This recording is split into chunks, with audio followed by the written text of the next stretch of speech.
Welcome to this edition of Real World Business Law, where we talk about real-world issues and cases impacting businesses.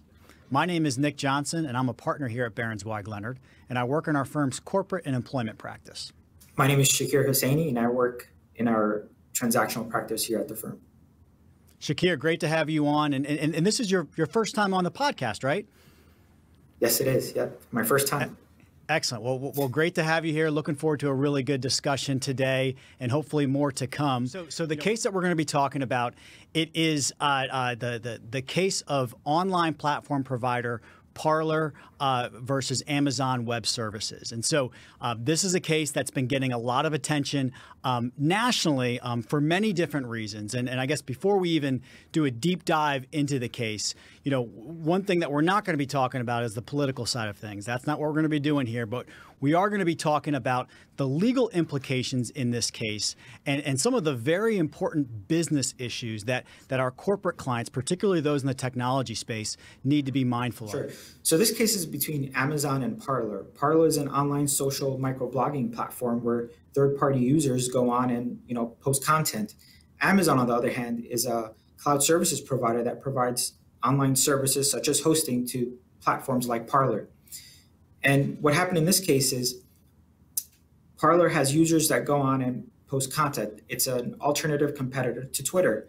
And Amazon, as a provider for hosting such content, does from time to time monitor the services of its users, in this case, Parler.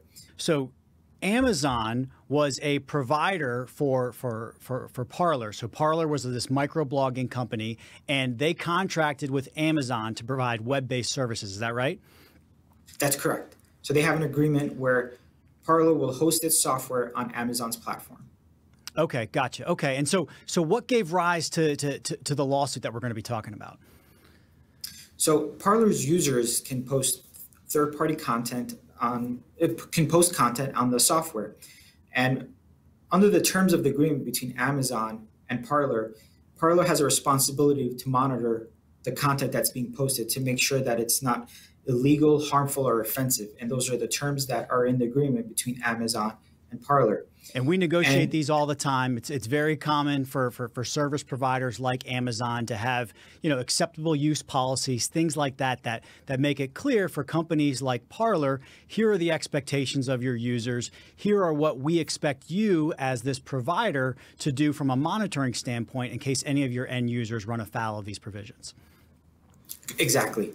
And what happened here is Amazon noticed that Parler was essentially violating the terms of that agreement, where it was not monitoring the third-party content that its users were posting, and sent a communication over to Parler to say, hey, you are in breach of the agreement that we have in place, and you have an obligation to just monitor the content that your users are posting. And so some of the content that we're talking about, I mean, these were comments by some of Parler's end users related to the events that just recently transpired at the Capitol. Amazon was of the view that some of this content was inciting violence and ran afoul of their acceptable use policy. Is that right? That's correct. Okay, and so Amazon, they notified Parler. They said, hey, you have end users that are violating our acceptable use policy. What happened after that? So Parler communicated to Amazon that it was in the process, or at least Amazon was aware that Parler was in the process of beginning to moderate its content. But in early January, what happened was right around the time of the recent events, Parler saw a huge surge of users sign up for its services. And then at that point, Amazon sent a notice to Parler indicating that it doesn't believe at its discretion that Parler can essentially moderate the content or the comments that the users were posting. And it provided notice to Parler that it was going to suspend its services to Parler at that point in time. And so basically, Amazon was of the view that Parler was not doing a sufficient job monitoring and enforcing that its users are not inciting violence or running afoul of their acceptable use policy. And so what Amazon did was, it sounds like they notified Parler, we're going to suspend your services. Well, okay, after they suspended services, what did Parler do next?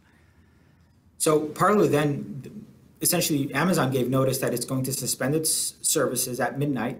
And then the following morning, Parler filed a lawsuit in federal court claiming several things such as breach of contract, antitrust violations, and also sought a preliminary injunction to prevent Parler from suspending its services. Wow. Okay. And we've talked about injunctive relief before on real world business and employment law. And so, I mean, the courts routinely, they refer to injunctive relief as extraordinary relief. I mean, this is something that when litigants go to court, they're looking for an order from the court at the very beginning of a lawsuit, at the outset of a lawsuit, before discovery, before you've really had a chance to develop the case. They're looking for an order. And Parler here specifically was looking for an order from the court to basically, undo the suspension, to reactivate their account with AWS. And so they filed a motion for a preliminary injunction. It went in for just recently. It went before the judge on an oral argument. Okay, I'm going to steal a line from my law partner, Declan Leonard. It's real world business law. Who won? So Amazon ended up winning the case, and the judge ruled in favor of Amazon because it was following the terms of its agreement, where it had the ability to monitor the content and at its discretion suspend services because Parler was breaching the contract that was between Amazon and Parler. Wow. And so the judge denied the motion for a preliminary injunction. They sided with Amazon. And what's interesting is, man, you and I, we've looked at this decision, and what I find really interesting in the court's decision in denying this injunction and siding with Amazon is they quoted directly from Amazon's acceptable use policy. And specifically, they say that the acceptable use policy prescribes, among other things, illegal, harmful, or offensive use or content defined as content that is defamatory, obscene, abusive, invasive of privacy, or otherwise objectionable. And so there were other reasons for coming to this determination. But, when I look at this, this case is getting a lot of attention for many different reasons. I mean, the case is getting attention, obviously for the political side of things. There's a First Amendment argument that is being made by the plaintiffs in this case. There's also some antitrust allegations. But, at its core, the way that I'm looking at this is really a contract case. And I think the judge focused on the contract at issue here and basically said, you know what? Amazon was relying on the terms of its contract and basically saying, you know what, Parler, you're not living up to your end of the bargain. You're not doing enough to police and monitor your end users, and we're doing what the contract allows us to do, which is suspend services. That's exactly right. Knowing what's in your contract is really critical here. One thing to note is Parler did make an argument that, hey, we have a 30-day cure period where we're supposed to get notice and have an opportunity to fix the issue here. And then the judge relied on the part of the contract that Parler can immediately suspend services, where it finds that Parler was in breach of the agreement, and that's exactly what the judge did. Wow. So yet again, I mean, these contracts that sometimes these providers, they may overlook at the outset of an engagement. I mean, they really matter in a case like this, and the judge really relied upon them. Interesting. And so the preliminary injunction was denied. I mean, that's not the end of the case, though, right? No. So the case is still ongoing. At this point, the plaintiff has filed an amended complaint, and it's going to go through the discovery process and essentially proceed through litigation. But at this point in time, Amazon did win that initial phase of the case. Okay, and so it's good to know for our audience that this case is still ongoing. As we all know, a lot can happen in litigation, but the injunction was denied. As you said, it looks like Parler will be filing perhaps an amended complaint later this month, and then Amazon has an opportunity to respond. My guess is on the heels of this win at the injunction level, you're probably going to see Amazon try and capitalize on that and file a motion to dismiss. But again, all of that remains to be seen. Shakir, what about this case? I mean, what are some things that our corporate and business clients, particularly those in the technology space, can take away from this ruling? Definitely. I think it's really important to understand what's in their agreement. And oftentimes little details are overlooked because they may not seem important, or, it may not happen. And in this case, Parler probably never thought that its services would be suspended. And it did, and their business model essentially came down to a halt. So, and monitoring content was something critical here. So knowing what triggers a termination or suspension in your agreement, especially when it's immediately, it's very important to know, when that can occur and plan for it. Whether that's having backup servers or whatever the case may be, is essentially knowing what your risk is and being able to mitigate it almost instantly. Great point. Great point. And, this case, obviously, it turned on, the language, or at least turned on in part on the language in Amazon's acceptable use policy.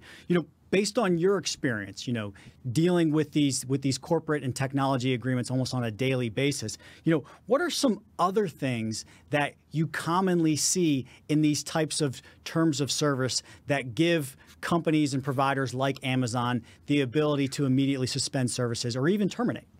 So some of the common ones are like payment terms.